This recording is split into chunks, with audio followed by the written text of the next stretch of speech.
A todas, bem-vindos a mais um encontro do Fórum pela Inclusão Escolar. Com muita honra, compromisso e amorosidade, a gente se encontra hoje novamente para seguir discutindo, conversando, criando redes de debate e diálogo na construção de uma educação plena, colorida e múltipla. Eu me chamo Liliane Giordani, sou professora da Faculdade de Educação da URGS, tenho pele e cabelos claros, estou vestindo uma blusa verde e atrás de mim tem uma tela de espelho. Hoje a gente traz a continuidade desse compromisso de trabalho que temos a partir da temática da inclusão escolar e do direito a todos à escola. E queria, para dar o start do nosso encontro, pedir à nossa colega, a professora Luciane Bresciani, que, por favor, rode um vídeo que tem uma relação direta com o que vamos conversar hoje à noite.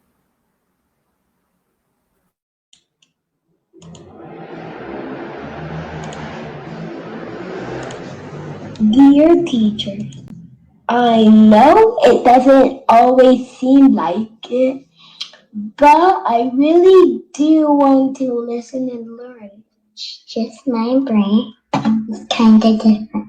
So this is what I'd like you to know about me. I have to move, or I really can't pay attention. Even though I'm not looking at you, I can still listen to what you're saying. If you tell me, sit up straight, now I have to use all of my brain to do just that. It makes me feel sad when you tell me to try harder, even though I've already tried as hard as I can. I actually listen better when I'm rocking in my chair.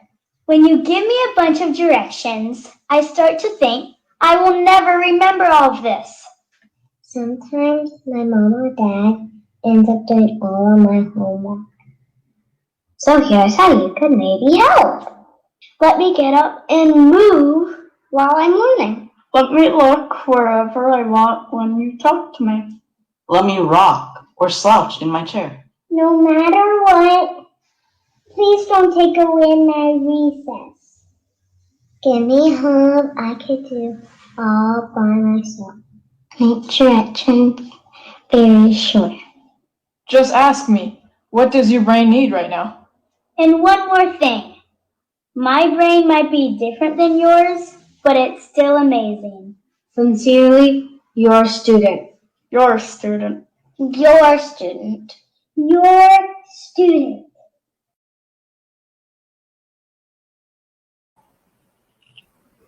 Então, pautado por esse convite, nós pensamos hoje em abrir esse diálogo e buscar um tensionamento para um rompimento das barreiras, então por menos barreiras e por mais aproximações na educação.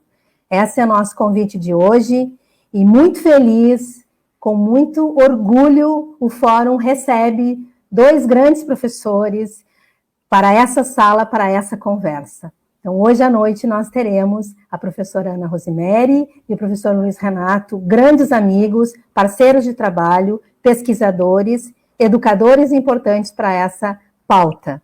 Queria então convidar, primeiramente, a professora Ana Rosemary para entrar na sala conosco, para iniciarmos essa conversa. Boa noite, Ana. Boa noite a todas e todos. Eu iniciarei fazendo a minha audiodescrição. Eu vou só te apresentar, Ana, antes. Vou, antes de apresentar a tua audiodescrição, contar um pouquinho que a Ana é assessora de inclusão da Rede Marista, da província Brasil Sul Amazônia, é professora visitante da PUC em cursos de pós-graduação, educação inclusiva, formadora do Sicredi no programa União Faz a Vida com a temática da educação especial, uma querida colega, professora da Rede Municipal de Educação, a quem eu aprendi muito e aprendo até hoje, sempre, na amorosidade do diálogo e na luta ativista pelo direito à escola. Muito obrigada, Ana, pelo teu tempo de estar conosco, não só hoje, né, em todos os nossos encontros. Agora eu entrego a palavra para você, fica à vontade. Muito obrigada, Lili. Então, eu sou uma mulher negra, faixa etária dos 50 anos, Hoje estou vestindo uma blusa rosada, com pérolazinhas, decorando a blusa de manga curta. Meu cabelo está solto, um cabelo ondulado, à altura dos ombros, mechados de vermelho, para combinar com a blusa.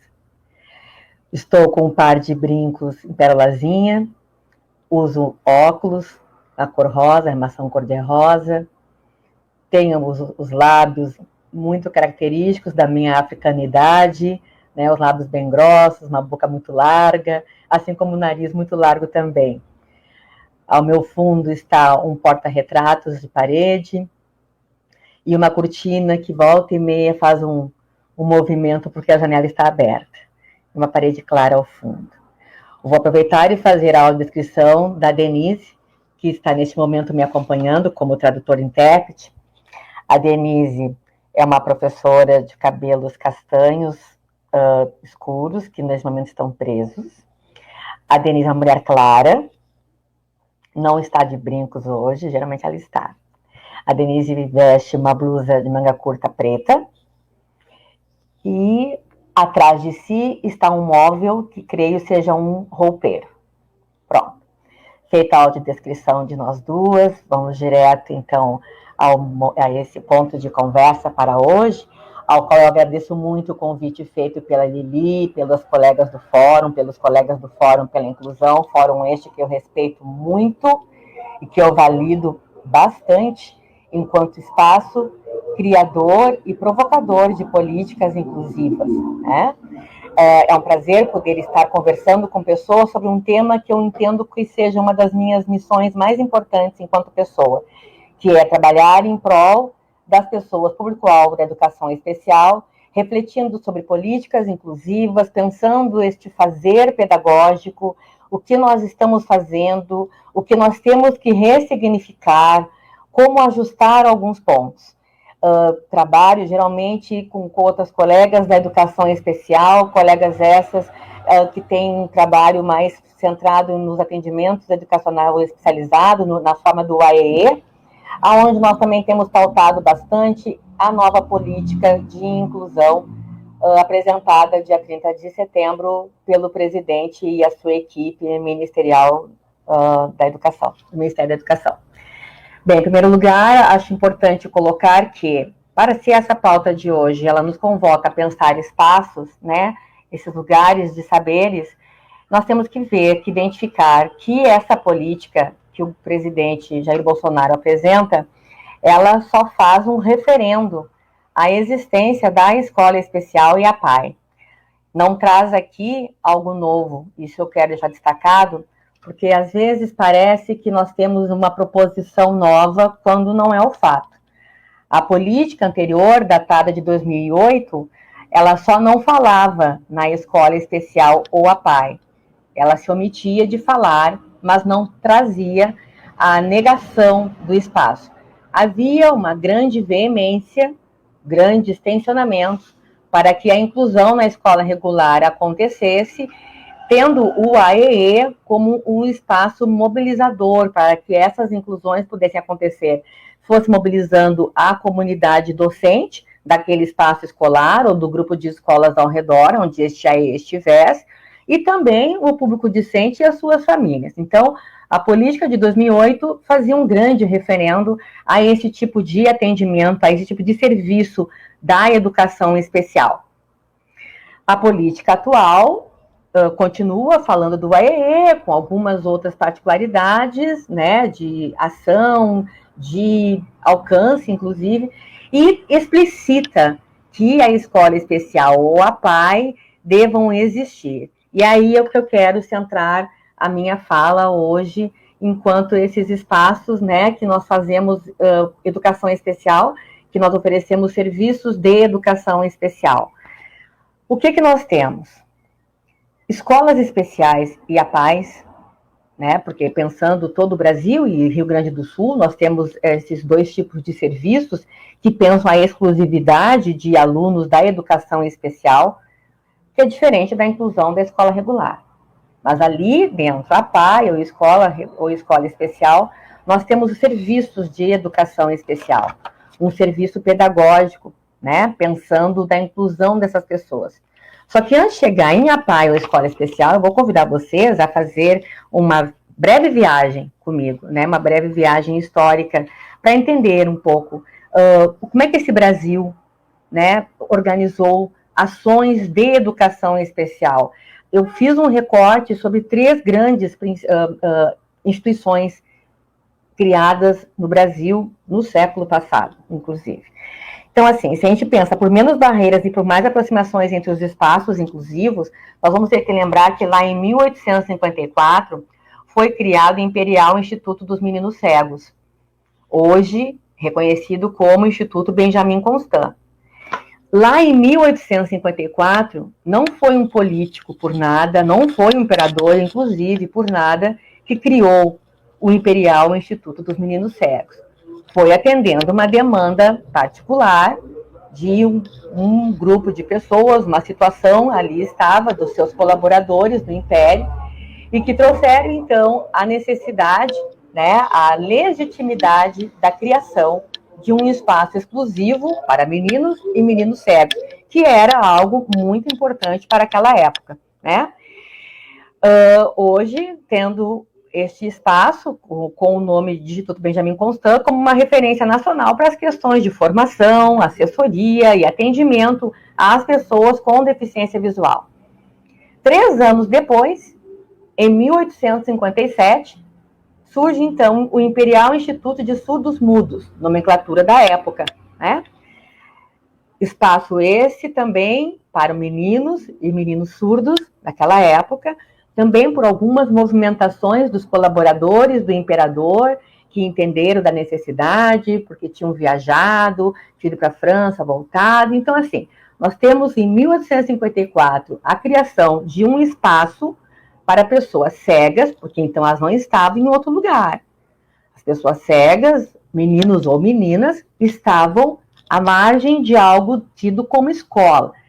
Nós sabemos que a história da própria instituição escolar, escola enquanto escola, também nasce cheia de segregações. Era para meninos, a história da escola, né? Meninos brancos com um poder aquisitivo que desse conta da organização daquele lugar.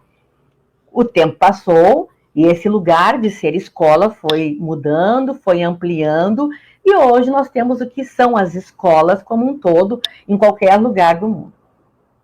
Tirando algumas culturas muito exclusivistas, né, a nível mundial, que a escola não é ainda para todo mundo.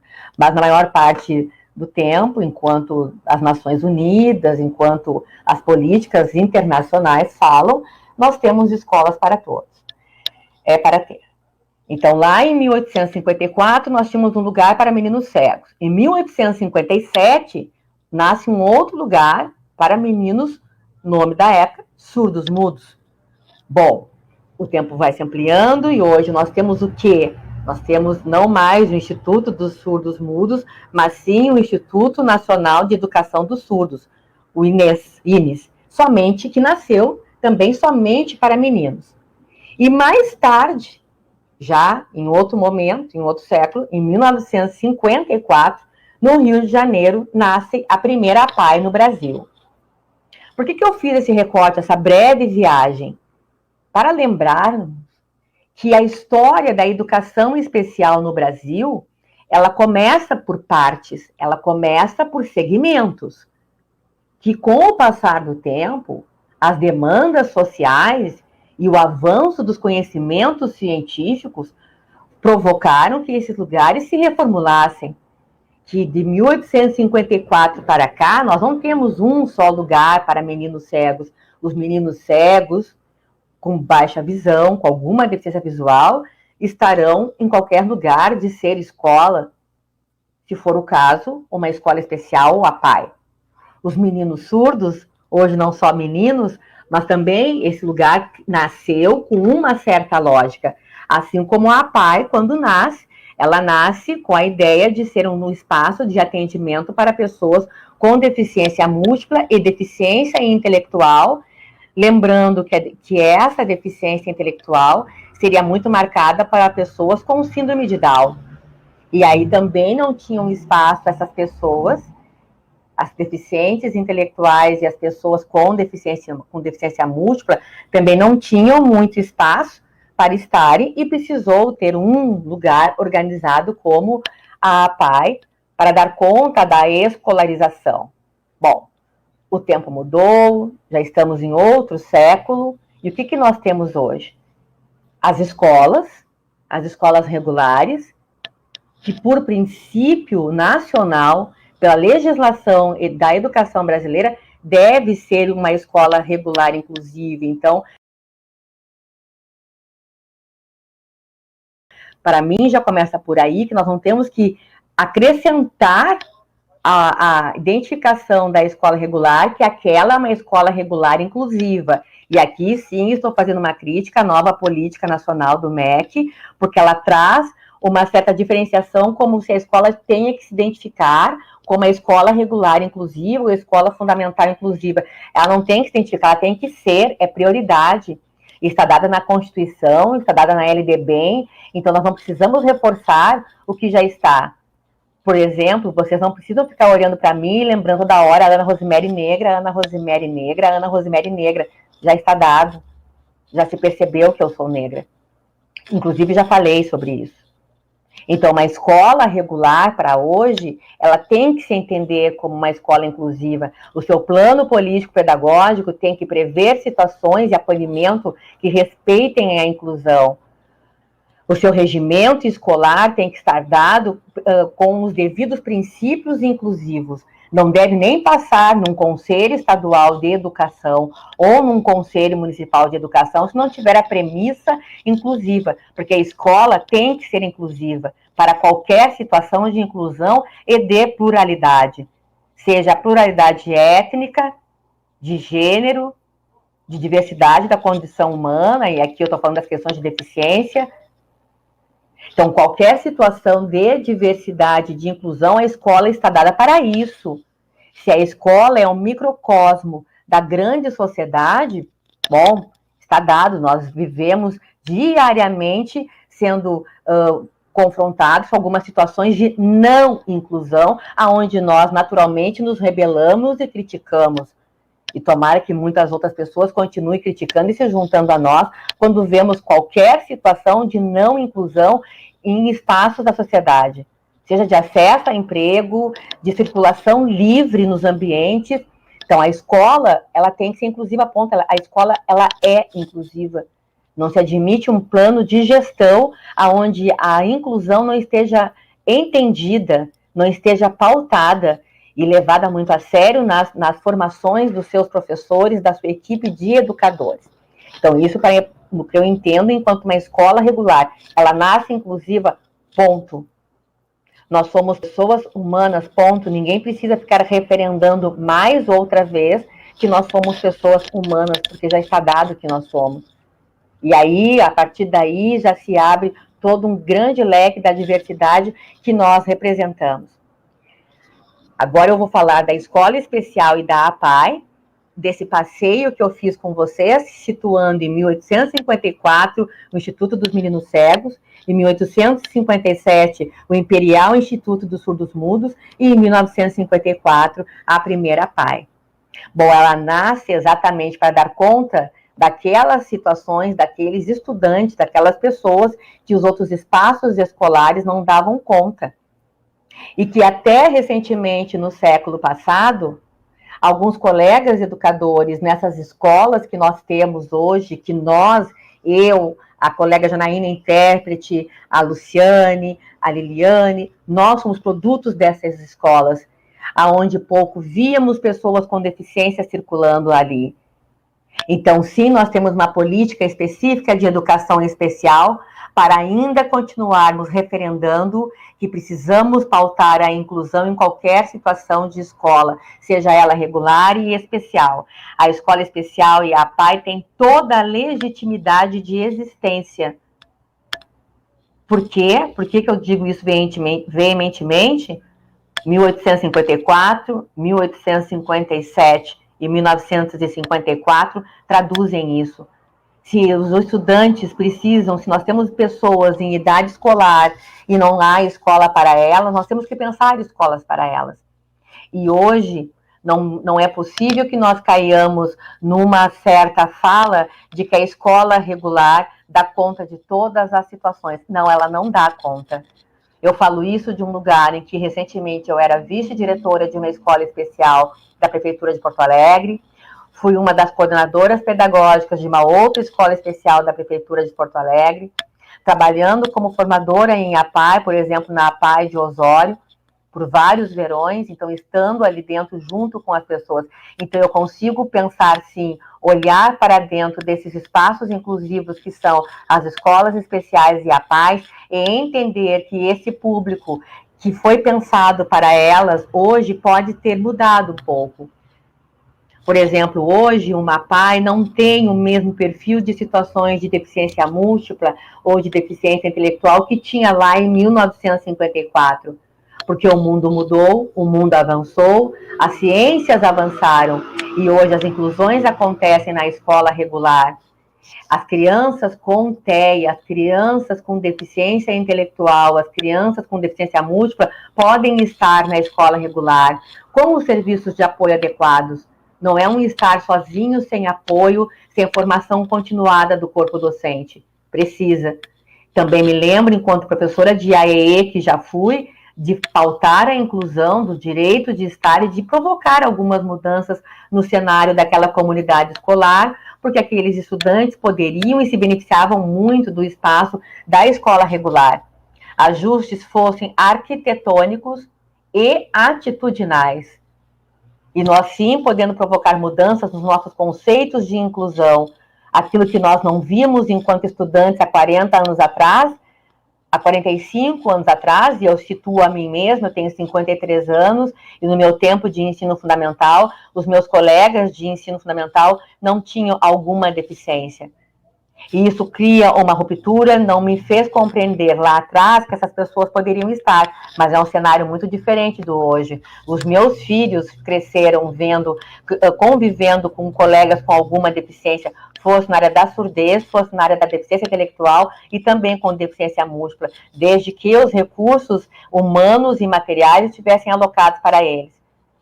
E também pensar que essa inclusão na escola especial e na APAE, ela existe, ela é legítima e precisa continuar acontecendo, porque nós temos ali situações de estudantes com deficiência intelectual, com transtorno do espectro autista, com deficiência múltipla, mais agravadas, mais que deixam esse corpo desse estudante ainda numa situação de um limite maior. Eu digo ainda, porque nós nunca sabemos até quando e o que mais a gente pode fazer para a possibilidade da modificação desse corpo em relação aos objetos de conhecimento. Nós não temos como prever aonde as pessoas irão, mas nós temos como olhar e prover os recursos necessários. Enquanto escola especial e APAE, que sim é uma defesa que eu faço, se alguém está em dúvida, eu defendo a existência de APAE e de escola especial. Não por medo de perder vaga em algum lugar de emprego, porque o educador especial sempre vai ter o que fazer. Sempre teremos espaços escolares para trabalharmos, mas eu defendo o direito da pessoa com deficiência intelectual, com deficiência múltipla, mais impactante, que neste momento, nesse percurso de tempo, da vida cronológica dessa criança ou desse jovem, é a escola especial, a APAE, que faz a diferença. Vamos pensar na estruturação psíquica de muitas dessas crianças e jovens que lá estão, que não suportam a escola regular. Não é por não querer estar na escola regular, é pela organização lógica curricular de uma escola regular, que tem que dar conta de algumas questões mínimas de conhecimento, ainda que se trabalhe na perspectiva da adaptação curricular ou do desenho universal da aprendizagem, que a escola regular precisa aprender a fazer isso, a estudar esses conceitos para dar uma inclusão, promover uma inclusão de qualidade. A escola especial, ou a APAE, também promove uma inclusão de qualidade. São, sim, espaços inclusivos.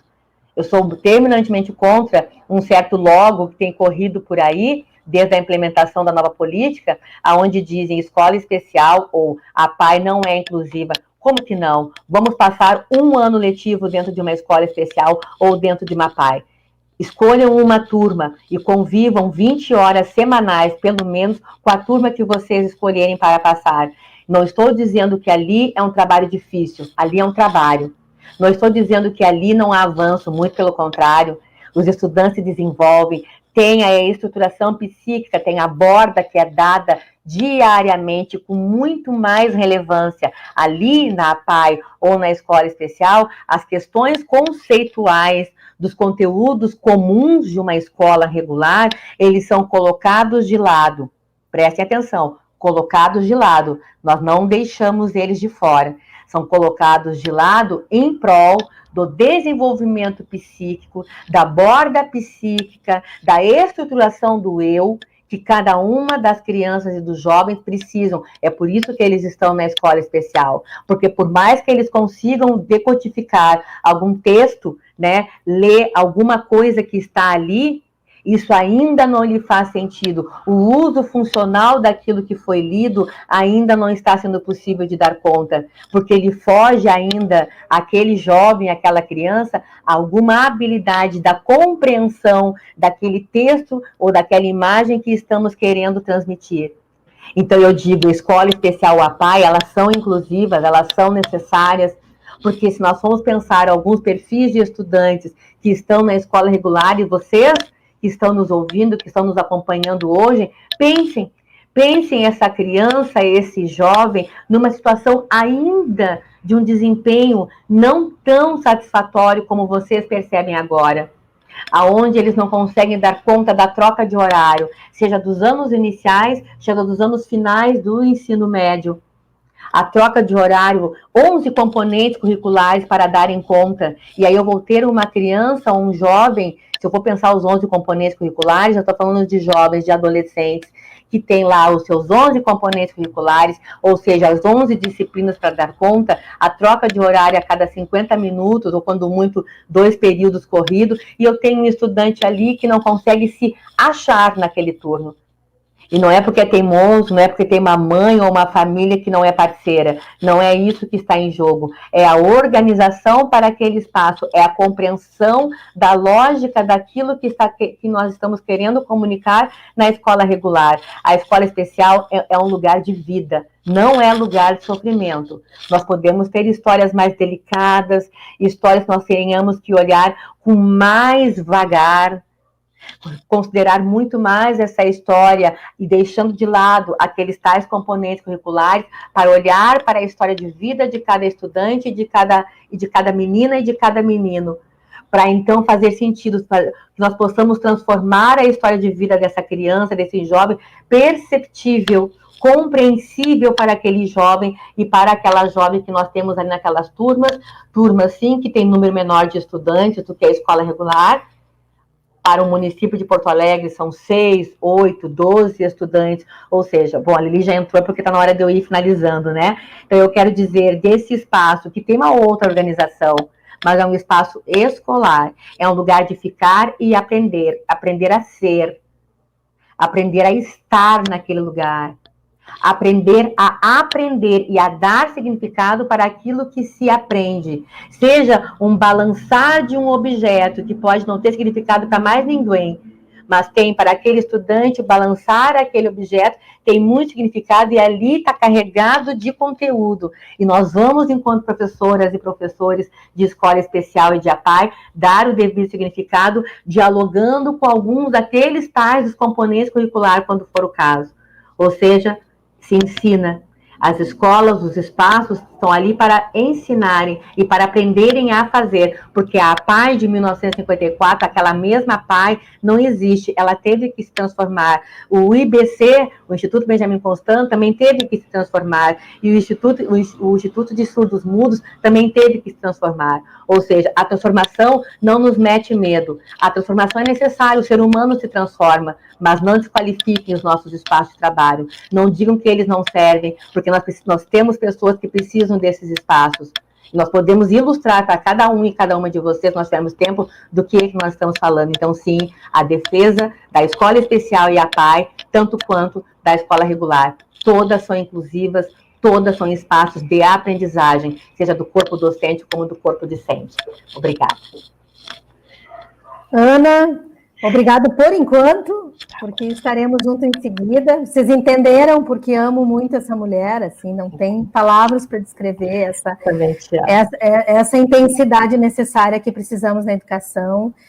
Queria agradecer a primeira intervenção da Ana, lembrando a vocês que no canal do Fórum a gente tem outras lives que a Ana participou, estão gravadas na Semana de Inclusão, final de agosto, foi feito um debate sobre os processos de alfabetização e letramento, então tem uma participação importante da Ana lá. E também dizer que está uma boniteza o nosso YouTube, tem uma mistura, que é essa mistura que a Ana falava aqui, colegas da rede das escolas especiais, das APAES, São Paulo, Santa Catarina, Porto Alegre, das salas de recursos. Então, temos esta mistura no chat, esse bate-papo no chat, que tu não consegues acompanhar, mas te digo que está motivada pela tua fala, que é uma mistura que a gente se propõe quando fala em escola, né? Uma mistura onde a garantia do pertencimento se dê, né? Em que espaço, que território for. Ana, obrigada por enquanto, nós vamos voltar a nos falar antes de encerrar a live. Queria convidar o colega Luiz Renato, colega do Paraná, da UTFPR, um nominho comprido, depois ele nos conta, de Cornélio Procópio. Renato é mestre e doutor em educação especial, um amigo querido que participou junto comigo e outros colegas de uma análise da consulta pública que foi feita em função do decreto de 30 de setembro, então temos esse trabalho compartilhado e passamos a compartilhar várias ideias, pensamentos. Então, te agradeço muito. Luiz Renato é tradutor e intérprete de Libras e, entre tantas coisas, um grande pesquisador e que tem aí na cabeça um mapa numérico impressionante de dados importantes, porque para a gente fazer, por vezes, algumas defesas, a análise de dados e histórico, assim como a Ana apontou o histórico, né, dados que nos representam o que a gente tem vivido, né, nos últimos tempos. Luiz Renato, a sala é tua, muito obrigada, daqui a pouquinho mais eu volto para a gente fazer um debate. Eu agradeço o convite, agradeço a Liliane e a Luciane, que são a equipe organizadora, agradeço também as intérpretes de Libras, Janaína e a Denise, e também agradeço muito a Ana pela presença e essa discussão tão importante que ela trouxe. Então, como a Liliane já falou, eu tenho formação em matemática, então eu trabalho bastante com a questão numérica da educação especial. Então, vou trazer alguns dados para vocês, algumas estatísticas, apresentar o público-alvo da educação especial a partir dessa questão numérica. Coloquem aí perguntas no chat e a gente vai discutindo e conversando. Então, primeiramente, o nosso tema de hoje é por menos barreiras e por mais aproximações entre os espaços inclusivos. De vez em quando vocês vão olhar, eu vendo do lado esquerdo, porque o computador que eu estou vendo os slides está do lado esquerdo. Eu esqueci de fazer minha audiodescrição. Eu sou uma pessoa de pele clara, olhos e cabelos claros. Estou vestindo uma camisa azul escura, com alguns detalhes em laranja, e o meu fundo é branco e tem um ar-condicionado e uma porta aberta.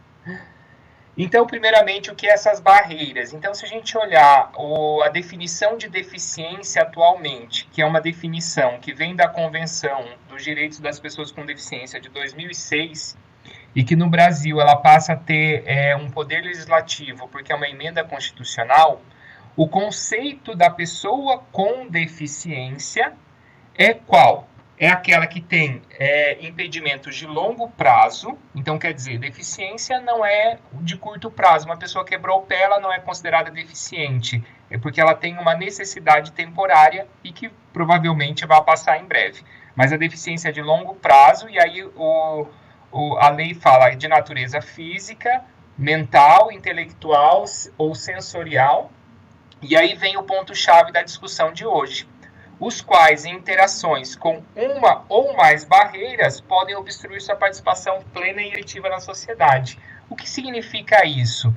Que deficiência, para além de tudo, não é só uma questão clínica, mas uma questão que a sociedade tem deficiências. Então, quer dizer, se eu não sei falar em língua brasileira de sinais, em Libras, eu tenho uma deficiência de língua. Não só o surdo é deficiente, mas eu também tenho uma deficiência. Então, a surdez, ela é uma deficiência biológica, mas ela também é uma deficiência social, porque as barreiras que existem na sociedade os deixam mais deficiente. Vejam só, uma pessoa cadeirante, aqui em Cornélio Procópio, que é a minha cidade, ela é muito deficiente.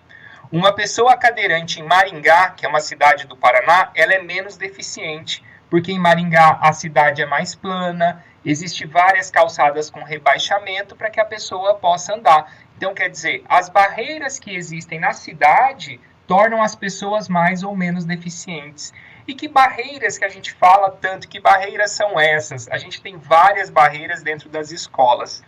Eu vi alguns questionamentos ali no chat falando a gente tem que lutar por espaços mais inclusivos e por uma qualidade de educação melhor, com certeza, porque se eu tenho uma educação básica de qualidade, essa educação básica ela vai dar conta de todos os alunos. Vou dar um único exemplo para vocês, que eu conheço um pouco mais da realidade de Cuba. Lá em Cuba, não existe nenhuma lei para a pessoa com deficiência. Nenhuma legislação específica para o surdo. Por exemplo, aqui no Brasil nós temos o Decreto 5626, que é uma legislação específica para o surdo. Nós temos, por exemplo, a Lei 12.764, que é uma legislação específica para a pessoa com transtorno do espectro autista, o TEA, a Lei Berenice Piana. A gente tem legislações específicas. Em Cuba não há nenhuma legislação para pessoa com deficiência, para a educação especial. Por que não há? Porque a educação de Cuba está pautada na inclusão de todos os estudantes, ou seja, todos são iguais perante o sistema. Se eu tenho uma educação de qualidade para todos e uma educação onde todos são iguais, por que eu preciso fazer legislação específica? Então a gente faz porque ainda no Brasil existem muitas barreiras e muitas desigualdades para que essas pessoas cheguem nos espaços e nas escolas que a gente tem, que são de péssima qualidade, por sinal. Não é o momento, mas é muito interessante conhecer o sistema de educação especial de Cuba e eu defendo muito a forma com que é feito lá. A educação especial ela é de forma transitória, é muito legal. Então, hoje em dia, para a gente eliminar essas barreiras, a gente não vai mais falar do CID. Hoje em dia, a gente tem o CID 10, que vai ser mudado, acho que o ano que vem. A gente vai para o CID 11. A gente fala sobre o quê? O CIF. O que é o CIF? É a funcionalidade do sujeito, ou seja, não olhar para aquilo que ele não consegue fazer, mas o que ele consegue fazer e a partir daí ver os graus da deficiências e as barreiras que podem ou não ser eliminadas.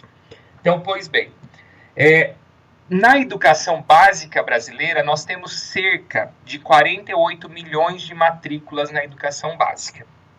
É um número bastante grande.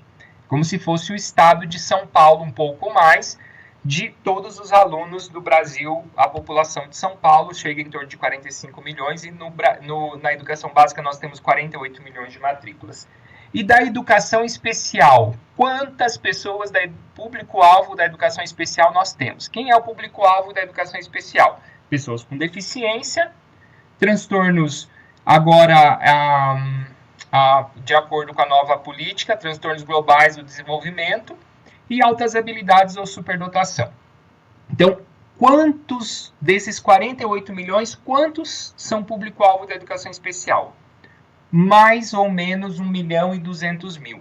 O que significa 1.200.000? 2,5%. Vocês acham que 2,5% é muita gente? Se a gente olhar, por exemplo, para os dados do IBGE. O IBGE conta a população de 10 em 10 anos. E a última contagem que teve da população, estimou-se que o número de pessoas com deficiência gira em torno de 8,3. Lembra lá que foi divulgado aqueles 23,9% de deficiência? É um dado incorreto. Tá? Existe uma nota técnica do IBGE, agora de 2018, falando para que a gente considere a população com deficiência em torno de 8,3. É uma linha de corte chamada de grupo de Washington, que não dá para entrar muito em detalhes, porque senão seria muito tempo para falar sobre isso. Mas a forma com que se conta a população é, você tem alguma dificuldade, grande dificuldade e não consegue de modo algum. Então, quem tem grande dificuldade ou não consegue de modo algum é considerado pessoa com deficiência no Brasil. Não se contam os autistas e nem as pessoas com superdotação em altas habilidades. Só se contam as pessoas com deficiência física, mental, intelectual, auditiva e visual. Tá? É essa a forma de contagem do IBGE. Se existe 8,3% da população com algum tipo de deficiência, por que na educação básica nós temos 2,5% desse público-alvo? Então, quer dizer, existe algo de errado com relação ao público-alvo na educação básica. E o mais assustador ainda é que na educação superior esse número se reduz para 0,5% da população universitária é público-alvo da educação especial. E por que será que esses alunos eles não estão chegando nas escolas ou inclusivas ou especiais, né? Aonde estão esses alunos? Então, a gente vai caminhar para que a gente possa trazer alguns dados com relação a isso. Só um dado muito interessante é que mais de 65% dos alunos da educação especial, inclusos nas escolas, ou nas escolas especiais ou nas escolas inclusivas, 65% são alunos com deficiência intelectual. Marquem esse número, por favor, 65%, porque daqui a pouco a gente vai usar esse número para que eu possa mostrar para vocês quantos por cento desses alunos recebem atendimento educacional especializado hoje. É estarrecedor os números, né? Então, assim, dos 100%, dos 1 milhão e 200 mil estudantes, mais de quase 850 mil são deficientes intelectuais. E os demais são os estudantes com deficiência, transtorno do espectro autista e estudantes com altas habilidades e superdotação. Então, existe aí um déficit enorme na educação básica que esses alunos não estão chegando. Eu tenho um gráfico que eu até publiquei no meu Facebook. A Andrea marcou ali os 65%. Obrigado, a gente vai usar ele. Eu tenho até um gráfico que eu postei no meu Facebook esses dias que eu mostro a evolução da educação especial no Brasil em 20 anos.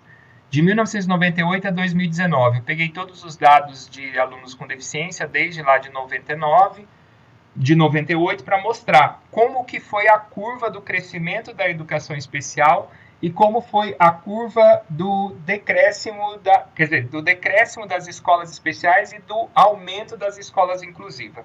Então, a gente vê que as escolas especiais, elas eram maioria, e elas começaram a decair. E aonde foi que elas se encontraram? Ali, logo depois da política de 2008. Em 2009, elas se encontram e as escolas inclusivas começam a aumentar. Existem estados no Brasil que não existem mais nenhuma escola especial dentro do estado, tá? Eu poderia trazer alguns exemplos, como, por exemplo, o estado do Espírito Santo, Rio Grande do Norte, Acre, Roraima, são estados onde não existem mais estudantes em escolas especiais. Todos estão nas escolas inclusivas. A qualidade, eu não vou fazer essa discussão nesse momento, até porque talvez eu me permitiria, os dados que eu tenho, mostrar essa qualidade. Mas conversei com algumas pessoas nesses últimos dias, pessoal do Rio Grande do Norte. Então, todos os alunos, inclusive aqueles com deficiências mais comprometidas, eles estão dentro das escolas inclusivas. O que não é o que acontece na maioria do mundo. Eu não conheço, e até se vocês lerem o documento da Política Nacional que saiu agora, que tem 125 páginas, não sei se vocês chegaram a ler, ele traz uma tabela ali, logo no início, falando que a Itália tinha eliminado todas as escolas especiais. Eu procurei algumas fontes de informações e li alguns estados da Itália que tinham eliminado as escolas especiais, mas não sei se o país como um todo tirou todas as escolas especiais ou não. Então, assim, eu não conheço nenhum país do mundo que tenha eliminado as escolas especiais do seu leque. E eu não entendo por que a política de 2008, porque o Brasil quis eliminar tanto isso dessa forma. Enfim. Na educação superior, eu já adiantei alguns dados para vocês, mas nós temos mais de 8 milhões de alunos da educação superior no Brasil. Quantos são público-alvo da educação especial? 44 mil estudantes são público-alvo da educação especial. Não dá 0,5%, um pouco mais. E lembra lá que na educação básica, 65% era de deficientes intelectuais? Qual é o maior público da educação superior? Não é a deficiência intelectual, é a deficiência física, porque a deficiência intelectual na educação superior são poucos os que conseguem chegar a esse nível de ensino. Então, o maior público da educação superior é a pessoa com deficiência física. Cerca de 36% dos alunos têm deficiência física na educação superior. E também existe um gráfico que mostra toda essa evolução das matrículas. A primeira contagem, até a Liliane colocou ali, no documento há muitas inverdades. Há muitas inverdades mesmo, inclusive uma, na verdade não é uma inverdade, é uma falta de informação de quem escreveu o documento.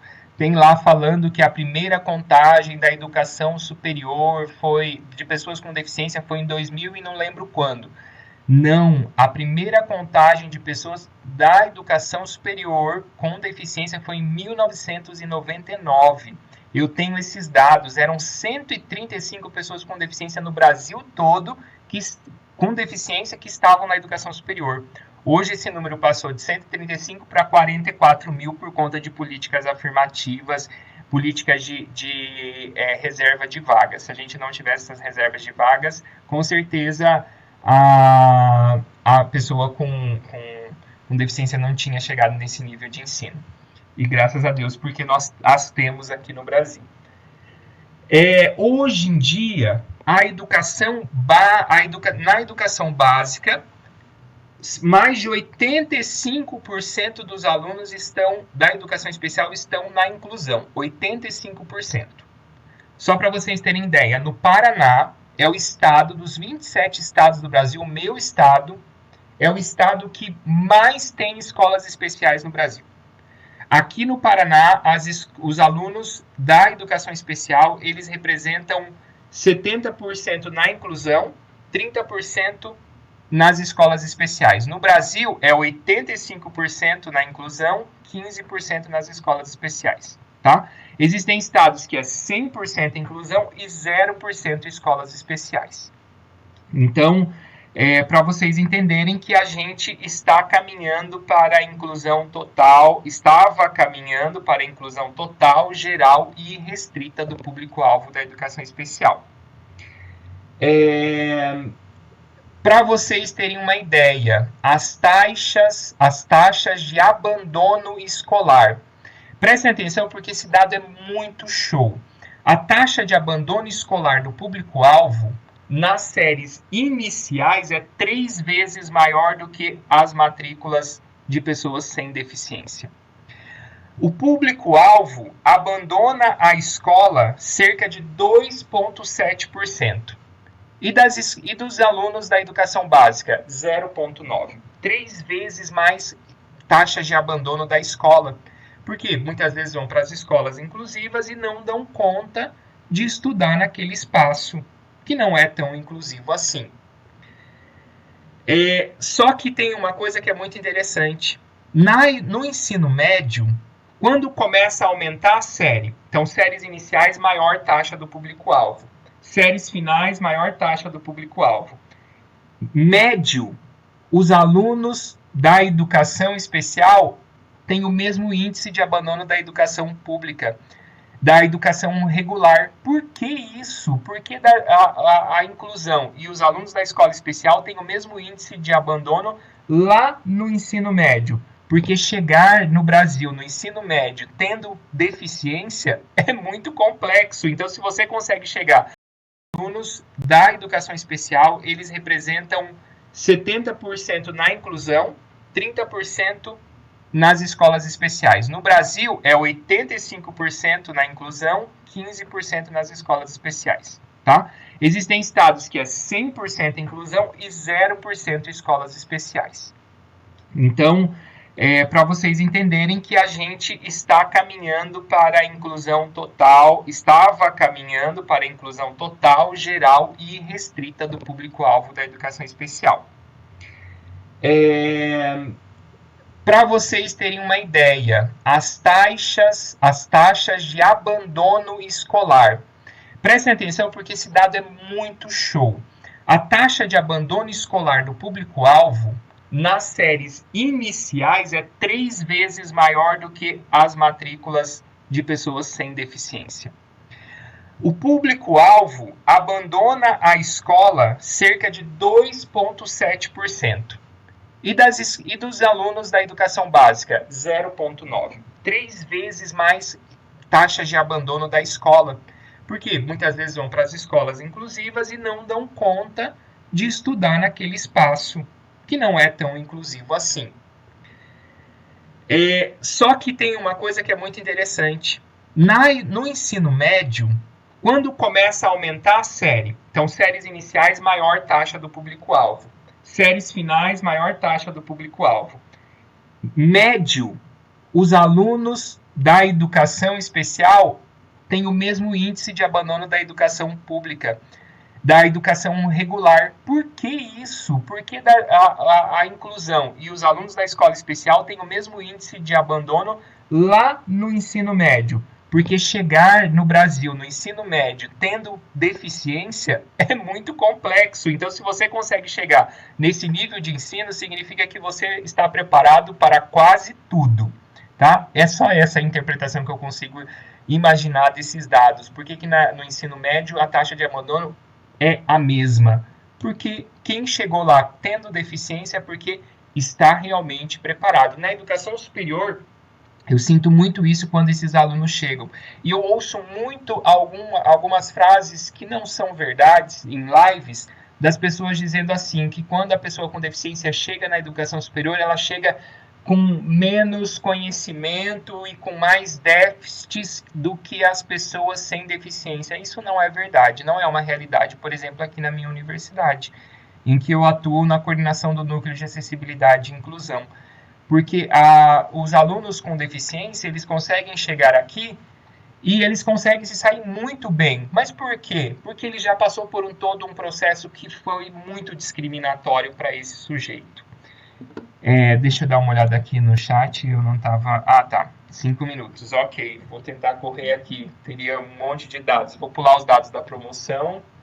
Promoção que eu digo é aqueles que são aprovados na educação. Taxa de repetência. O público-alvo tem uma taxa de repetência de 4 vezes maior do que os estudantes da educação básica. E a mesma coisa acontece lá no ensino médio. A taxa é a mesma, porque se eles chegam nos níveis mais altos é porque eles já passaram por todo um processo de segregação e isso, de certa forma, os tornou mais fortes para estarem lá, mas isso não significa que eles não tenham tido grandes e extremas perdas.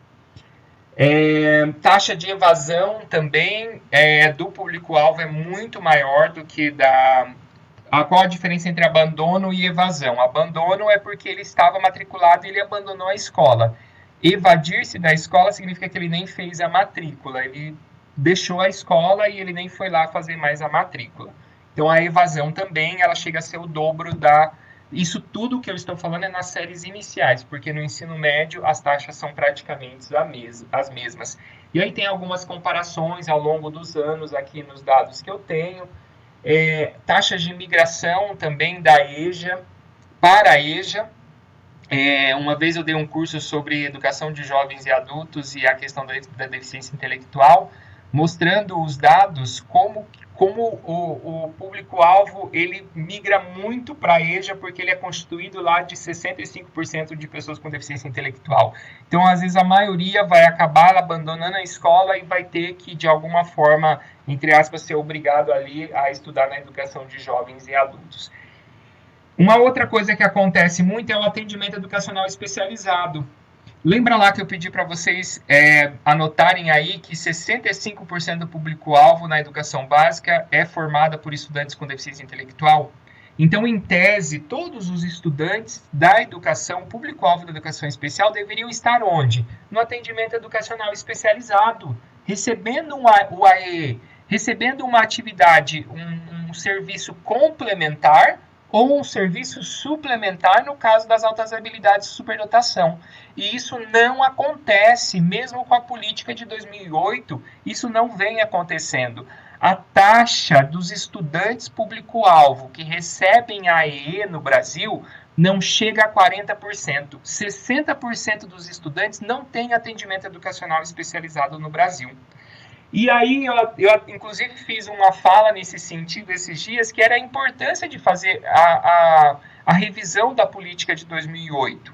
Não era eliminar tudo que já foi construído desde a política de 2008, mas sim revisar e realmente repensar a forma com que vem sendo feito a educação especial no Brasil, porque se nem 40%, isso lá em 2009, 20% recebiam atendimento educacional especializado. Em 2019, esse número foi para quase 40%, mas ainda não contempla os 100% dos nossos estudantes que deveriam ter um atendimento complementar ou suplementar.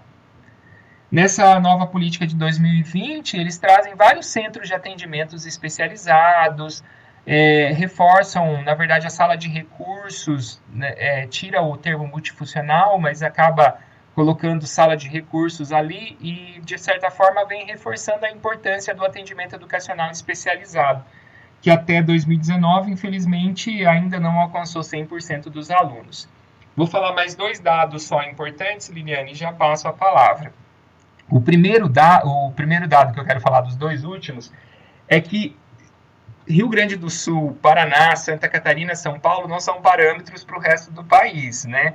Mas, assim, aqui no Paraná, eu não sei quantos %, mas, assim, é um índice bastante alto dos professores que trabalham no atendimento educacional especializado no AE, quase todos têm formação em educação especial.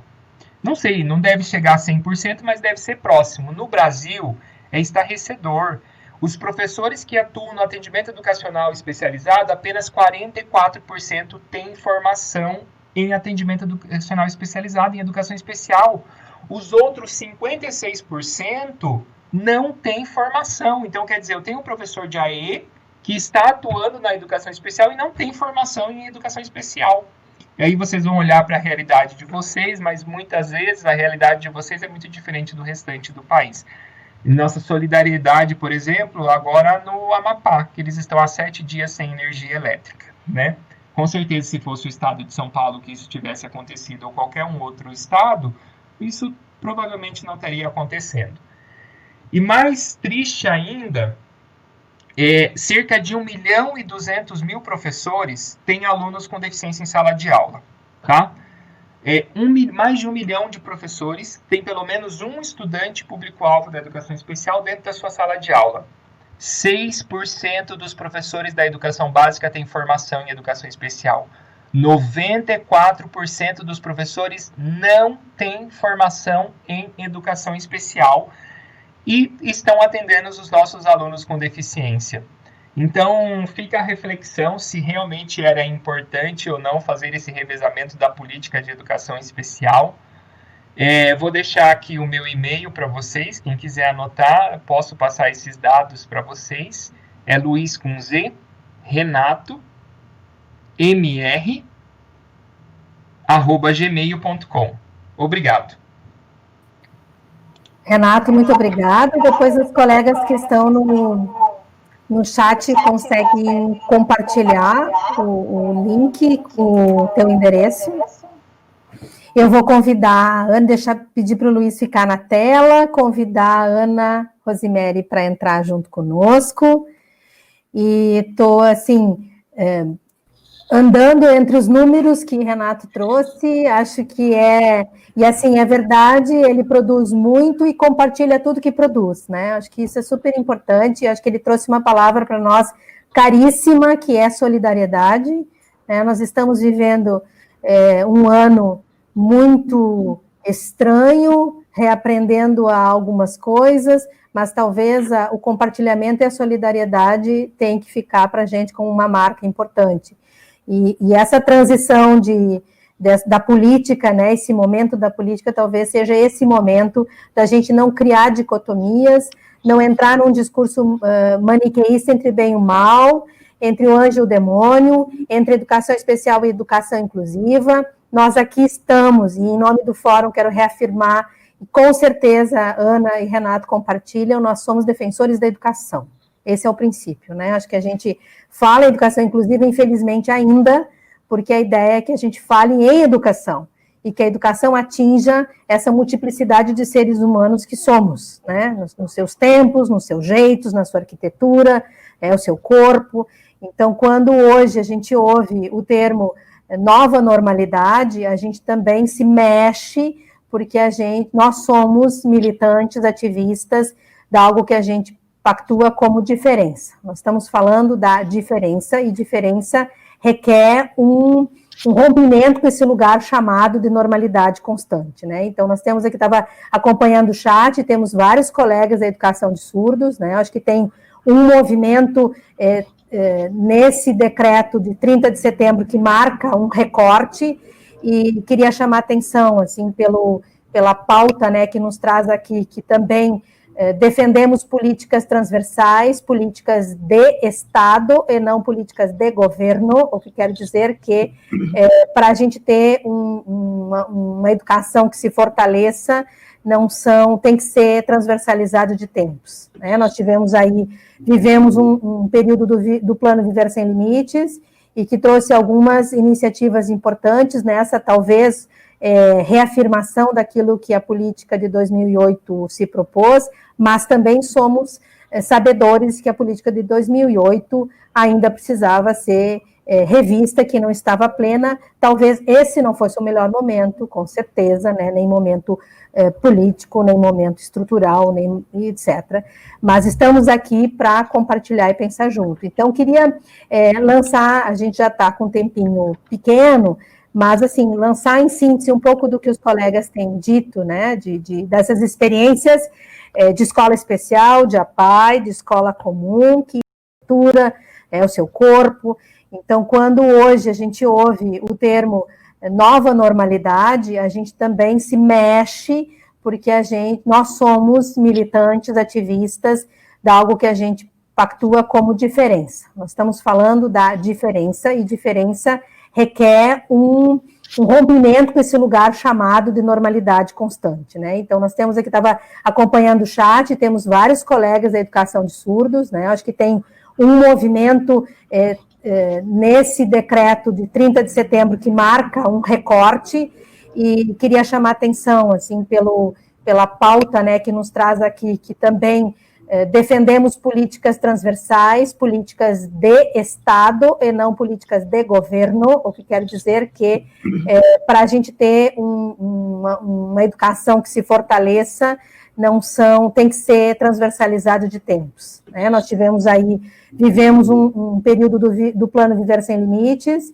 e que trouxe algumas iniciativas importantes nessa, talvez, reafirmação daquilo que a política de 2008 se propôs, mas também somos sabedores que a política de 2008 ainda precisava ser revista, que não estava plena. Talvez esse não fosse o melhor momento, com certeza, né, nem momento político, nem momento estrutural, nem etc.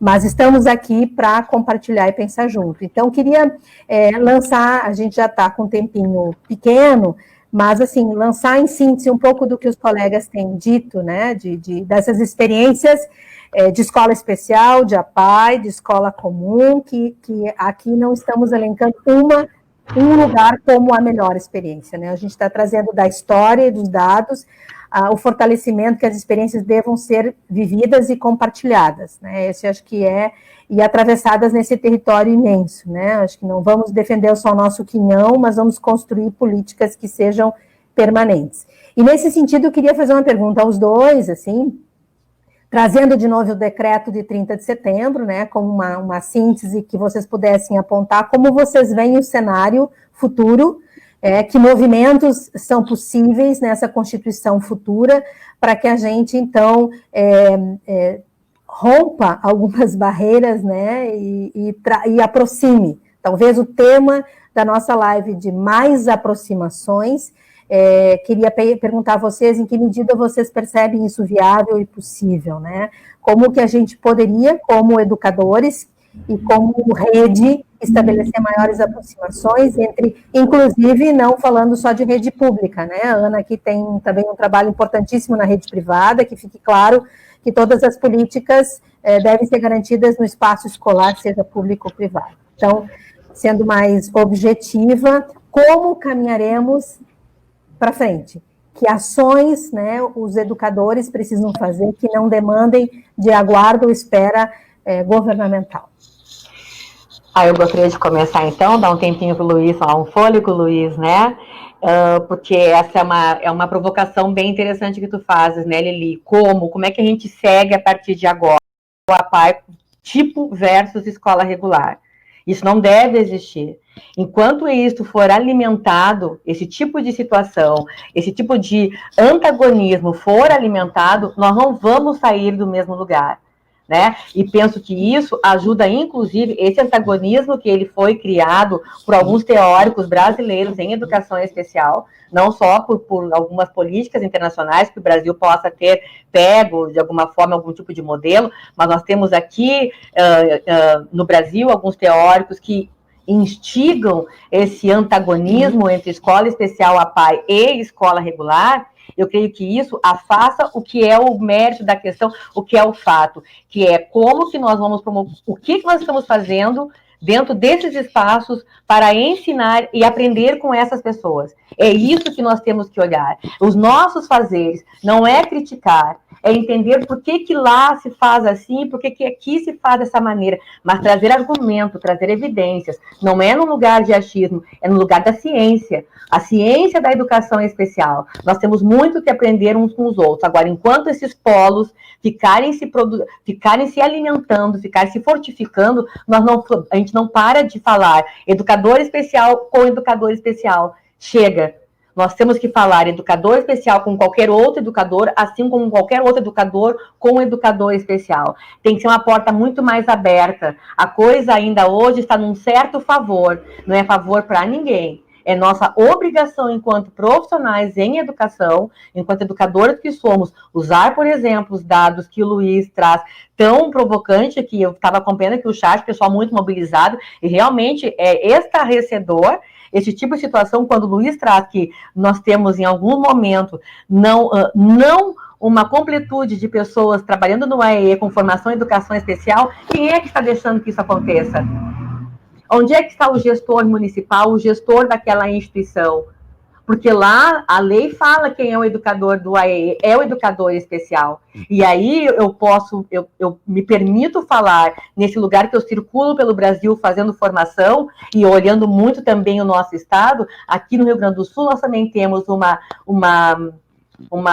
conivência que quem está no AEE não é o educador especial. Muitas vezes é um psicopedagogo. Eu não tenho nada contra o psicopedagogo, eu sou uma psicopedagoga por formação também.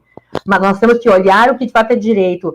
É como pensar, um pedreiro não é uma pessoa que faz a faxina. A faxineira não é a pessoa que é a babá, que é a cuidadora de uma criança na casa de alguém. Não é. Nós temos fazeres específicos. Eu, professora de educação especial, não posso me meter como professora de matemática. E aí segue. Então, assim, nós temos que juntar os saberes, termos as evidências da produção desse conhecimento, parar de alimentar um lugar, parece que tem que ficar brigando com o outro. Não é brigar, gente. Lá atrás, eu trouxe os dados do ano em que as 3 escolas foram criadas, para a gente entender. Bom, lá atrás não tínhamos tanta ciência, nós não tínhamos tantos movimentos, aquilo foi o necessário, foi possível ser criado. Bom, e a partir dali, olhar hoje para esses lugares, não é para criticar e dizer, mas meu Deus, como é que isso se produziu? Não. Olhar para esses lugares é poder entender que houve a necessidade de que tivesse algum lugar estruturado enquanto escola, mas também reconhecer que esses lugares mudaram os seus fazeres. Não se desqualificaram mudando o seu fazer. Tiveram que falar com outros lugares, com outras ciências, abrir-se para um outro jeito de estar. Ou seja, múltiplos olhares para poder dar conta daquela pessoa em situação de inclusão, seja inclusão na escola regular, seja inclusão na escola especial ou APAE. Então, a minha resposta à tua provocação, Lili, é caminharmos juntos, seja escola privada, escola pública, escola de grandes capitais, escolas do interior, estados mais afastados de algum lugar, não sei, porque o afastado sempre é em relação a quê? A partir da perspectiva de quem, né? Então, assim, todo mundo podendo caminhar junto nesse lugar, fazendo uma educação inclusiva, respeitando quem está ali, a história desses lugares. Não é que a história tem que prevalecer, a história tem um peso.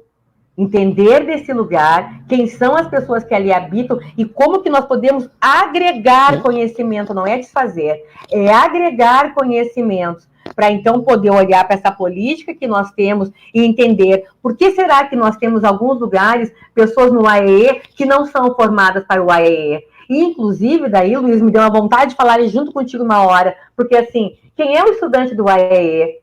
Nós sabemos que há ainda uma priorização que a pessoa tenha diagnóstico. Ora, bolas, nesse Brasil que nós vivemos, quem é que tem acesso mesmo a diagnóstico? Seja a educação pública, ou melhor, seja a saúde pública ou a saúde privada paga. Para ter um plano de saúde não é qualquer um. Para chegar no INSS, na nossa saúde pública, que é boa, muito boa, mas tem que conseguir chegar lá. Então, aí nós ficamos também, enquanto escola, produzindo já a segregação. Se não tem diagnóstico, eu não vou atender. E aí, o que acontece? Geralmente, quem tem diagnóstico são pessoas que não são público-alvo da educação especial. São as outras NES, que importam muito, que impactam bastante no dia a dia da escola. Mas desqualifica, aí é uma desqualificação do que é o AEE e quem é o professor do AEE. Então, fica aí um recado. Colegas que estão nos ouvindo, eu estava aqui acompanhando o chat, na sua cidade, no seu estado, o professor, a professora do AEE tem formação específica para a educação especial? O estudante do AEE é o público-alvo, o pessoal está dando conta de olhar a nota técnica número 4 de 2015, onde se dizia que não é relevante, não é determinante ter um diagnóstico, mas sim o acompanhamento do educador especial? O que nós estamos fazendo? E nós sabemos que aqui no Rio Grande do Sul ainda há um pedido, há um certo clamor de algumas mantenedoras de que tem que ter diagnóstico para estar no AEE.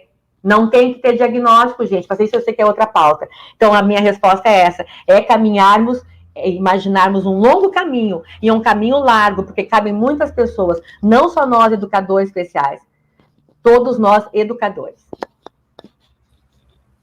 Gratidão, Ana. Luiz Renato, contigo, e tem uma questão sobre o acesso aos dados em alguma publicação. Tem um colega que pergunta. Tá.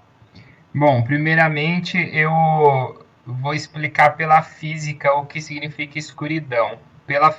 De acordo com a física, escuridão significa ausência de luz. O que acontece? Existe uma dicotomia que vai sempre existir. Para existir luz, vai ter que existir a escuridão. Para existir a justiça, vai ter que existir a injustiça. Eu não consigo falar de justiça sem ter injustiças, porque senão eu nunca vou entender. Eu só falo do bem porque existe o mal. Eu só falo da escola regular porque existe a escola especial. Então, são coisas que se coexistem. Elas sempre vão existir e sempre vai ter essas discussões que qual é o melhor espaço? A escola regular, a escola inclusiva, a escola especial. Não vão se acabar jamais. Nunca vai a gente chegar a um consenso, porque o dia que a gente chegar a uma inclusão plena, e nisso no documento eu li lá várias vezes sobre inclusão exitosa, aprendizagem exitosa, e eu fico pensando o que seria isso? Será que vai existir um dia uma inclusão de verdade em qualquer espaço? Não vai, porque uma coisa depende da outra. Então, essas discussões, elas sempre vão existir. A questão é o diálogo, é conseguir chegar em um ponto que seja comum aos dois. Então, através do diálogo e através de pesquisas, por exemplo, indo lá no Rio Grande do Sul, indo lá no Rio Grande do Norte, indo lá no Espírito Santo, indo lá no Acre e vendo, será que a inclusão lá deu certo? Colocando todos os alunos nas escolas inclusivas, como foi essa experiência? Foi exitoso ou não foi? E nos lugares que ainda não fecharam as escolas especiais, como tem sido? Então é através desses pontos, mostrando o que deu certo, o que não deu e tentando chegar a um denominador comum. Então eu entendo que o como é através do diálogo e achar que um dia vai existir uma resposta única em que todo mundo vai comprar a ideia, isso nunca vai acontecer, porque uma coisa sempre vai depender da outra. Agora, uma coisa que me deixa muito triste no decreto é, por exemplo, quando ele diz assim que vão para as escolas especiais os estudantes que não se beneficiam da escola inclusiva. Então, quer dizer, a culpa de ir para a escola especial é do estudante, mas não colocam a deficiência da escola inclusiva. Quer dizer, a escola inclusiva não deu conta desse estudante e por isso ele vai ter que ir para a escola especial. Não é a culpa do estudante, porque o decreto coloca a culpa no estudante. É o estudante que não se beneficia da escola. E não dizem, é a escola que não consegue atender a esse aluno de forma realmente inclusiva. Então, existe aí uma coisa no decreto que me deixa bastante triste, colocando a culpa da deficiência no sujeito, e não na sociedade e na escola que não conseguiu atender essa pessoa de forma realmente inclusiva. E aí eu poderia até discorrer sobre o conceito de inclusão de uma forma top-down, de cima para baixo, ao invés de bottom-up, porque eu acho que isso seria bastante interessante também, mas não vai ser o momento e não dá tempo. Com relação aos dados, todos os anos o INEP ele coleta dados da educação básica e da educação superior, o chamado Censo da Educação Básica e o Censo da Educação Superior. Então, todos esses dados a respeito dos estudantes e a respeito dos professores são publicados na página do INEP.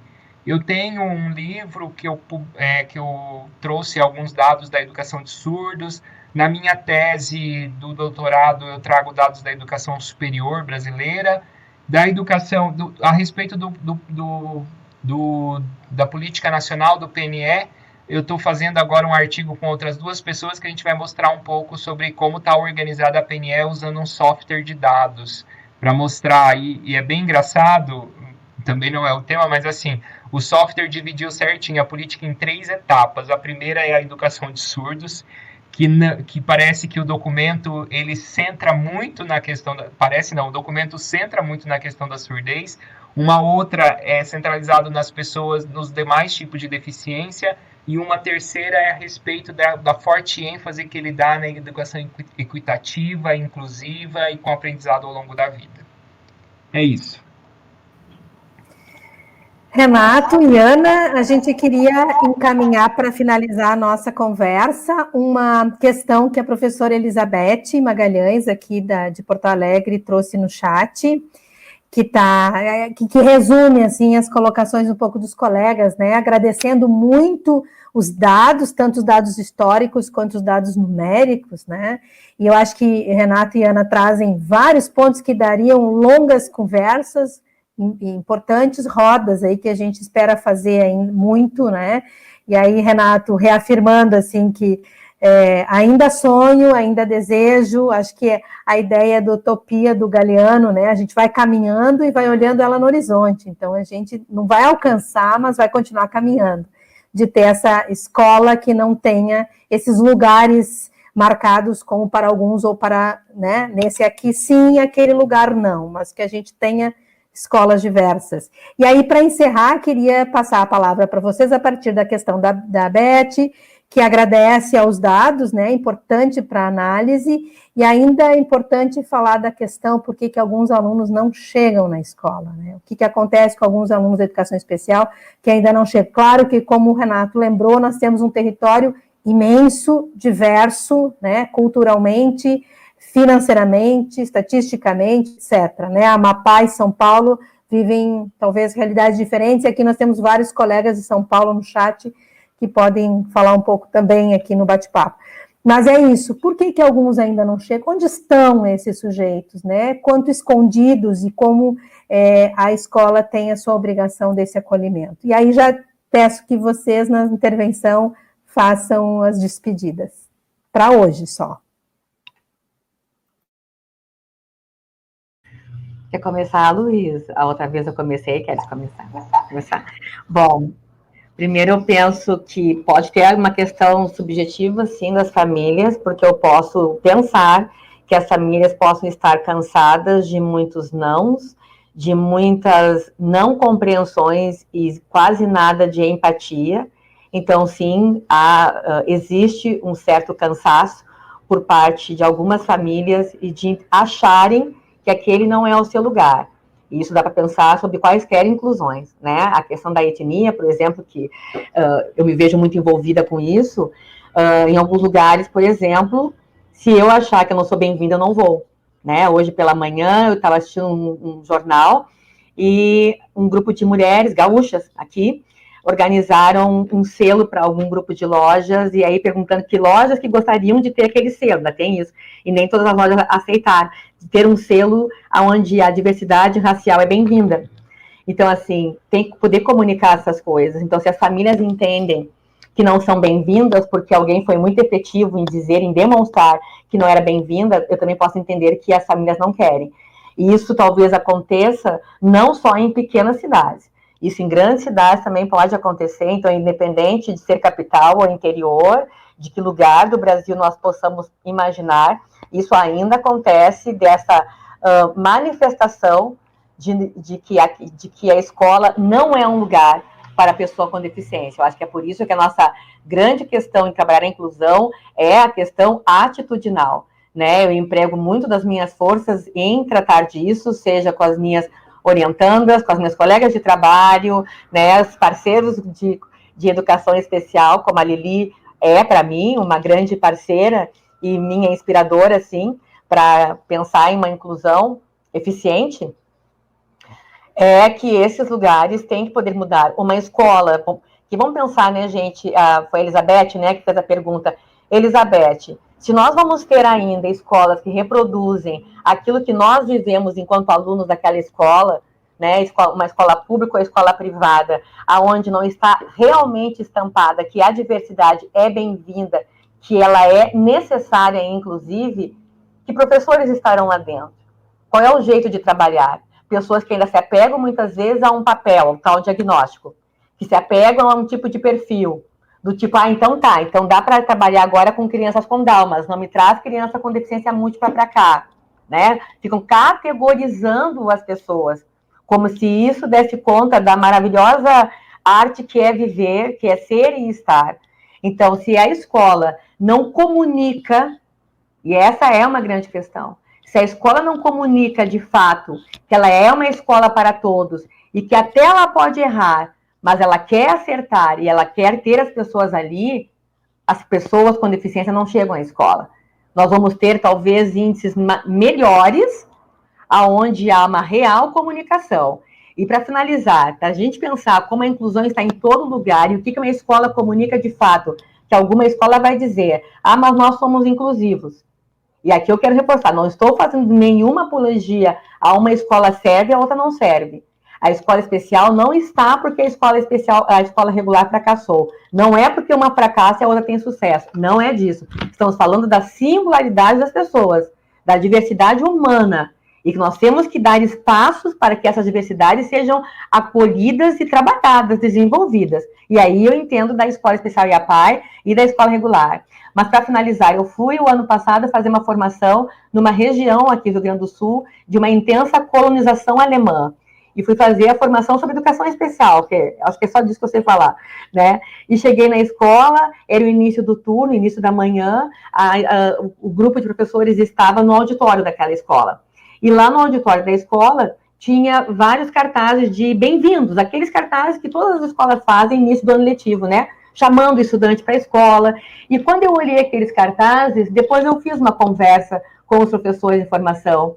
Um filho meu não ia para aquela escola, porque nos cartazes de todos são bem-vindos, só tinha crianças não negras. Então, se todos são bem-vindos, se é isso que eu quero comunicar, todos são bem-vindos, ainda que não tenha crianças com deficiência, eu vou colocar uma criança com deficiência naquele chamado. Eu vou citar a pessoa, é uma questão de atitude, não é um recurso, porque pode até ficar um pouco mais fácil dar conta do recurso, que eu acho que não é tudo tão fácil assim. Mas talvez disponibilizar um recurso visual, um recurso tátil, facilite um pouco mais. mas não dá conta, porque eu tenho que ter uma questão atitudinal e colocada. Então, por que as crianças não chegam tanto? Por que ainda um número menor, pensando no acesso das crianças com deficiência nas escolas? A pergunta é para a escola: o que você está comunicando para a sua comunidade? Você está dizendo que elas devem estar, que elas são bem-vindas, que você as quer ali? As querer não quer dizer preparo 100%, porque o preparo vem com a vida, mas tem que ter a intencionalidade de que elas estejam, para que nós possamos fazer juntos. Então, naquela comunidade que eu fui o ano passado, eu fiz a provocação de que bem-vindos é esse mesmo que vocês estão falando, porque se eu me mudar para cá amanhã, e é uma cidade que eu digo para vocês, eu gostaria de morar, porque eu me encantei com a cidade, a organização da cidade, eu vi coisa ali que eu gosto. E se eu fosse morar ali, eu iria colocar em escola pública, porque eu acredito piamente na escola pública, um filho meu não seria bem-vindo. É isso que a escola está dizendo, porque não retratou, não comunicou, não nomeou. Eu tenho que nomear a diversidade. Não é dizer que todos, mas poder nomear. Se a escola não nomeia, se a escola não informa, não anuncia, essas pessoas não conseguem ficar. Umas famílias serão ousadas matriculando, porque elas vão lá e matriculam, porque sabem que é seu direito. Mas as atitudes, ao longo dos 200 dias letivos, quais serão? De acolhimento ou de estranheza? E quem é que melhora, quem é que rompe a estranheza? É a formação em serviço. A formação em serviço tem que romper a estranheza. Eu não estudei com alguém com deficiência, mas eu entendo que todos são bem-vindos. Eu tive que fazer formação a respeito disso e promover formação e poder falar disso em qualquer momento. Tirar o estranhamento. A escola, então, precisa se modificar, a escola precisa anunciar que ela quer que essas pessoas ali estejam. Aí nós vamos ter comunidades cada vez mais inclusivas. Agradeço a oportunidade, Liliane, Luiz, as intérpretes, a Denise e a Janaína. Muito obrigada pela oportunidade de estar com vocês, das colaborações que vieram no chat. Espero poder colaborar em outros momentos. Para mim é um grande momento de aprendizagem, tenho certeza disso. Obrigada. Dando continuidade por tudo que a Ana falou, vou endossar apenas algumas outras coisas, mas muito pertinente. Por que esses estudantes não chegam na educação básica? Primeiro, porque existe uma subnotificação dos dados. Os dados não são precisos. Existe uma imprecisão na contagem desses estudantes. Já foi falado, inclusive, que eles precisam do diagnóstico para receber o atendimento educacional especializado. Inclusive, a nota técnica que a Ana falou é a 04 de 2014. Se vocês quiserem depois pesquisar, não é fácil de achar essa nota técnica na internet. Eu acho incrível isso, porque deveria estar disponível para todo mundo. Mas eu tenho ela, quem precisar também. E assim, o que a nota técnica 04 diz? Que para fins de contagem no censo de recebimento do atendimento educacional especializado, o estudante ele não precisa de laudo clínico, mas de laudo pedagógico para receber, porque senão isso, a nota fala nesses termos, que isso seria um cerceamento do direito do aluno. Então, para contagem no censo, eu não precisaria desse laudo, mas existem deficiências e síndromes muito específicas. Vou dar um exemplo. Eu nunca consegui compreender porque na educação superior brasileira eles contavam e tinham estudantes com síndrome de Rett. Não sei se vocês já ouviram falar do síndrome de Rett, mas é uma síndrome bem específica que acontece uma mutação genética e um gene chamado MECP2. MECP2. E acontece essa mutação genética e ele é acometido da síndrome de Rett, que é extremamente comprometedora. E ela acontece majoritariamente nas mulheres, porque ela é no gene X, no cromossomo X que ela acontece a mutação. Nos homens, ela é muito comprometedora quando ela acontece. E por que tem homens com síndrome de Rett na educação superior? Não dá para entender algumas coisas. Então, a forma de contagem, ela é muito equivocada, e por isso acontece esse tipo de coisa de aparecer um mínimo de dados ali, poderia ter muito mais. Então, quer dizer, existem muito mais estudantes daqueles, não é 40% que não recebem, é muito mais do que 40% que não recebem nenhum tipo de atendimento educacional especializado. E a outra pergunta que eu faço é por que eu vou me identificar? Na educação superior, essa pergunta é muito comum. Por que eu vou falar que eu sou superdotado? O que eu vou receber eu falando que eu sou superdotado, além de receber mais cobrança pelo professor? Então, a pergunta é, por que eu vou me identificar se eu sei que nessa escola eu não vou receber nenhum tipo de atendimento? Então, também existe isso. Então, a nossa educação é de a qualidade é muito ruim. E sem contar que a Ana já falou, é um processo moroso. Imagina eu ter que fazer um diagnóstico de um síndrome de Rett. Imagina do autismo, que tem que passar, às vezes, por uma equipe multiprofissional, interdisciplinar. Então, assim, acontece muito desses estudantes não serem contados, porque eles não se identificam, porque a educação é de péssima qualidade. Uma outra coisa, para finalizar, que eu encontrei na educação superior, é assim, baixa visão. Por que muitas vezes o baixa visão não é identificado na educação superior? Porque o professor não considera ele nem como cego, nem como vidente. Ele é baixa visão. Então, muitas vezes, ele precisa de poucas adaptações. Então, aqueles estudantes que precisam de poucas adequações no currículo, muitas vezes nem são contados, porque os professores ou a equipe pedagógica, muitas das vezes, o que ela faz? Não o considera como sendo uma pessoa com deficiência e não conta para fins de estatística e nem para fins de atendimento educacional especializado. Deficiência física, muitas vezes, não é contado da forma com que deveria, porque às vezes não demanda grandes... Por exemplo, o nanismo. O anão no Brasil é considerado uma pessoa com deficiência física, porque as barreiras que existem na sociedade o tornam deficiente. E muitas vezes ele nem é contado dentro da deficiência física. Então, enfim, a pergunta é provocadora. Daria um outro tema de live aí para a gente discutir. E sem contar a evasão que acontece, que tornam esses dados ainda mais perigosos aí, porque eles são marginalizados por uma escola pouco contemplativa das suas diferenças. Obrigado, Liliane. Obrigado, Ana, Janaína, Luciane e Denise, pela presença. Aprendi muito com vocês e agradeço muito às pessoas que estavam online aí. Com certeza foi um momento de muito aprendizado. Aprendi muito com todos. Obrigado. Obrigada, Luiz. Eu vou pedir para a gente fazer a finalização. Se a Lu puder abrir as telas da Denise e da própria Lu, né, que é esse time que hoje está aqui em nome do nosso grupo do Fórum pela Inclusão Escolar, que é um coletivo que existe há 12 anos em Porto Alegre, um coletivo de educadores que se encontra sistematicamente para pensar questões da educação. Em nome deles, né, agradecer a todos vocês que estão aqui, que estão no chat, que acolhem a nossa demanda, dizer que estamos todos nesse compartilhamento, né, as meninas, colegas intérpretes, saíram das escolas que agora a rede de Porto Alegre começou na rede municipal as aulas presenciais, saíram para chegar aqui correndo para estar conosco e ajudar na acessibilidade. Então, acho que cada um fazendo o seu pedaço, né, para compor e estar junto. Então, muito grata por todos e que a gente possa seguir nessa parceria, né, atravessando esse Brasil, né, Luiz Renato? Eu acho que essa possibilidade desse ano tão triste, mas pelo menos que a gente tenha essa aproximação no remoto e que possa construir redes que atravessem escolas, cidades, estados, e que a gente possa estar cada vez mais próximo. Então, muitíssimo obrigada. Essa live ficará gravada e a gente segue compartilhando trabalho e amorosidade. Boa noite a todos e seguimos.